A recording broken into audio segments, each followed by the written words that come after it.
গোয়েন্দা তথ্যের ভিত্তিতে নিষিদ্ধ জঙ্গি সংগঠন জামাতুল আনসার ফিল হিন্দাল শরকিয়ার অন্যতম এই অস্ত্র সরবরাহকারীকে গ্রেপ্তার করেছে ঢাকা মেট্রোপলিটন পুলিশ ডিএমপির counter terrorism and transnational crime unit. 15 May সিটিটিসির অভিযানে গাজীপুর জেলার কালিয়াকৈর থানা এলাকা থেকে আব্দুর রহিম নামে এই অস্ত্র সরবরাহকারীকে গ্রেপ্তার করা হয়।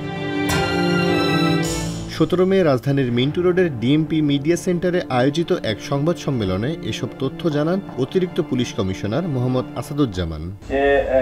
এই অস্ত্র সরবরাহের পাশাপাশি সদস্য সংগ্রহের জন্য ওই অঞ্চলে কাজ করতেছিল এবং অভিযান শুরু হলে সে চলে আসে। আমরা তাকে আজকে বিজ্ঞ আদালতে 10 দিনের রিমান্ডের আবেদন সহ পাঠাবো।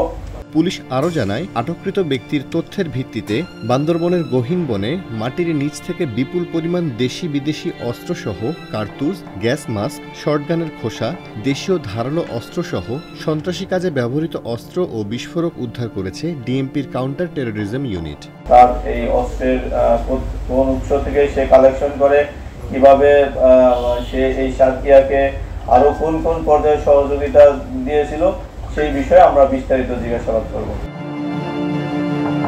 উগ্রবাদী জঙ্গি সংগঠন জামাতুল আনসার ফিল হিন্দার শরকিয়ার মাস্টারমাইন্ড ও সংগঠনের প্রধান শামীম মাহফুজকে 2023 সালে গ্রেপ্তারের পর জিজ্ঞাসাবাদে তার সংগঠনের অস্ত্র সরবরাহকারী আব্দুর রহিম সম্পর্কে তথ্য দেয়।